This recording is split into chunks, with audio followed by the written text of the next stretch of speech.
Ladies and gentlemen, welcome back to the channel. Hopefully everyone's having a fantastic Sunday. What we're doing for today's video is we're going to be continuing the conversation from yesterday's video, talking about Activision Blizzard, as well as many other gaming companies. You guys brought up, it's not only COD that's been getting screwed by this. It's not only Overwatch that's getting screwed by this. The same thing happened to Halo, apparently. Same thing's happening to tons of games out there, where ever since the removal of loot boxes, which is a system that a lot of us just wanted them to get rid of because it was frustrating, they somehow made monetization in the games industry even worse. You look at COD, things have gotten worse. You look at Overwatch, you look at Halo, look at virtually any game out there, monetization somehow has gotten worse than what we had before. And what we had before was not all that great. Or was it? I made this video a long time ago. I got some negative feedback, but I wanted to bring this up one more time. Loot boxes were better than what we have right now.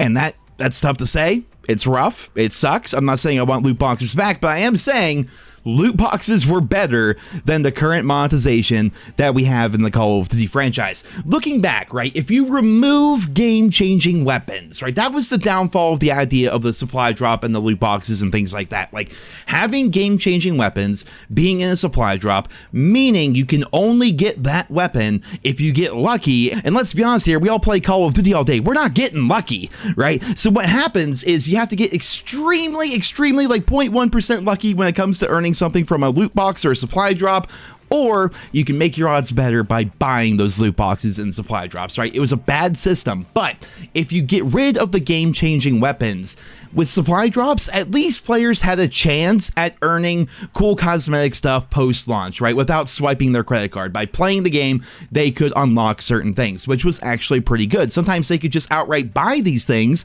with systems like Armory credits and Depot credits. There's lots of different iterations of supply drops and things like that throughout Call of Duty's history, but in some respects, one of the reasons why they were good is because you could actually earn stuff by playing the game without swiping your credit card, right? Again, I get the idea that game-changing weapons and stuff like that were ridiculous, and I also understand that people don't want to have to gamble for the cosmetic that they're trying to get. They would much rather just, buy it outright, despite the fact that we're talking like $25 for a single skin, half the price of a AAA title for a skin. Are you kidding me? But regardless, I understand both of those arguments, but the argument that I'm pushing forward here is it would be much better if there were ways for players to earn that stuff without having to spend money, and loot boxes were at least one way around that. We talked about this during yesterday's video, how the Overwatch 2 system is so bad they got rid of supply drops in that game, or loot boxes in that game, and now if you want a legendary skin, which were not that hard to get in Overwatch 1, you got a loot box every time you leveled up, and then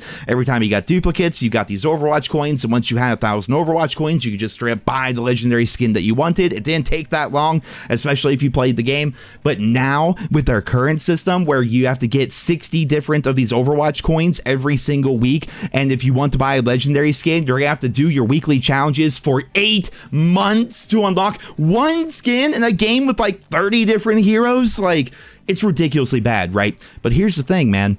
COD is worse, because in COD, and it takes 8 months to get a skin in Overwatch 2. It takes never to get a skin in COD because you cannot earn anything in the shop. You can't. You just can't. It's absolutely impossible. You get some COD points from each battle pass, but you're supposed to use those COD points to buy the next battle pass, right? If you use those COD points to buy skins, which you only get like 1,100 of them, that's not even enough for the shittiest bundles in the shop. You're just wasting your money, right? So it's literally impossible to earn anything from the shop in a game like COD. It sucks that you have to wait 8 months in Overwatch, but at least it's possible, right? That's how bad things have gotten in the games industry when it comes to post-launch progression. It used to be way back when, going as early back as games like Black Ops 4, when you could earn the number skins, you could earn the different specialists, you could earn different specialists and characters to use while playing in Blackout, you could get different characters for zombies as well. There was so much for you to earn and play for, going back to a game like Black Ops 3, where you had the mastery skins. They brought that back to an extent in Call of Duty Vanguard, but it wasn't as good. But in Black Ops 3, you do all the challenges with a particular specialist. I think I called them operators, but specialist. You know, you got the gold version of that specialist, which was fun to go for. There was progression. It was fun for people to actually be able to earn that stuff, right? And on top of that, the loot boxes or supply drops, those were there, and eventually you got some cool stuff out of there, regardless of the fact that, yes, they did have game-changing weapons. So battle passes have just taken over, and everyone's like, well, battle passes are better than supply drops, and I do believe that's a good thing. Like, battle passes are good. The fact that we have free post-launch DLC is also good, but the downside is post-launch progression. Like, progression's already completely shit in COD. Like, it's really bad in terms of getting rid of prestige mode, challenges not even mattering, leveling up your weapons just feels like a chore more than anything because there's so many useless attachments.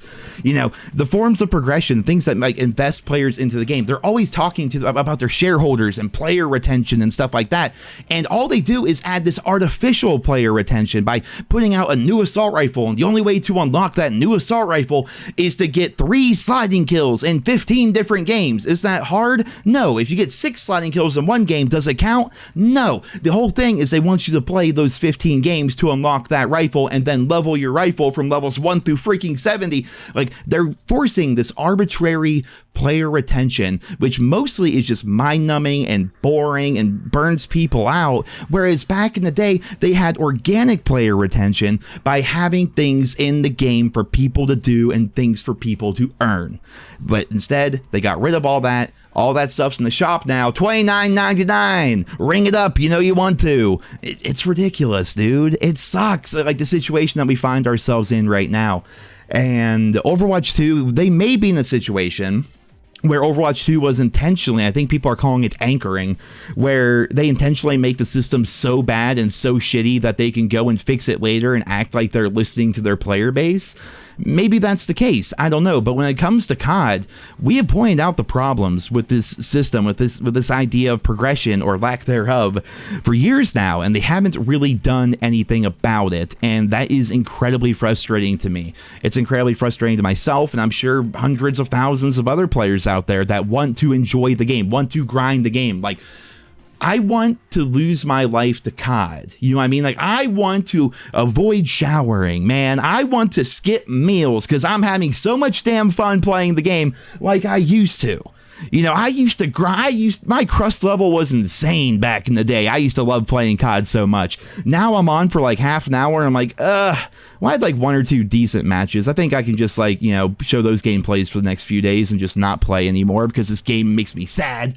Like, I don't want that, man. I want to love COD again. I want to grind COD again. I want there to be a reason to grind COD again.